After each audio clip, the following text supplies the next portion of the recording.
Justice اطہر بن اللہ کا chief justice یحییٰ آفریدی کا نام خط بڑی دھوم مچی ہوئی ہے، کیا اس کی تفصیلات ہے سر؟ بہت شکریہ چوئی صاحب. میں نے آپ کے سامنے پہلے بھی ایک بات کہی تھی اور آج لاہور ہائی کورٹ میں بھی تھا تو مختلف انٹرویوز تھے.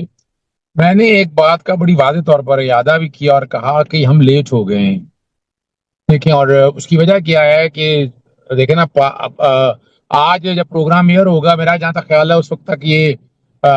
قومی اسمبلی سے بھی پاس ہو جائے گی. اور میری پاس جو اطلاعات یہی ہیں کہ 27ویں ترمیم کی، پتہ نہیں یہ غلط ہے یا صحیح ہے، کہ وہ باقاعدہ اس کی پبلیکیشن کے حوالے سے بھی پروسیس سارا مکمل ہو چکا ہے اور شاید آج رات میں ہی یہ سارا صدر پاکستان نوٹیفائی بھی کر دیں اور کل کا دن جو ہوگا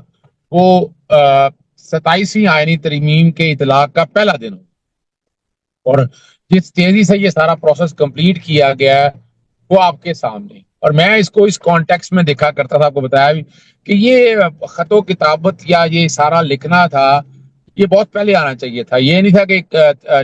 اپنا 27ویں ترمیم کے قومی اسمبلی میں ٹیبل ہونے سے پہلے وہاں یہ جو باتیں سن رہی تھی ان کو سامنے رکھ کے یہ کہنا چاہیے تھا کہ ان سب پہ جو ہے نا آرا لینی چاہیے، ڈسکشن ہونی چاہیے اس پہ بڑی ڈیٹیل اور ڈیپتھ کے اندر، اور اس کے بعد اس کو باقاعدہ ٹیبل کرنا چاہیے. حالانکہ میں نے اس میں ایک لکھ بھی دیا بڑی وضاحت کے ساتھ، میں وہ پوائنٹ بھی لے آیا کہ جس میں نے کہا صدر پاکستان کو، وزیر اعظم کو، چیئرمین سینٹ کو، اسپیکر نیشنل اسمبلی کو کہ آپ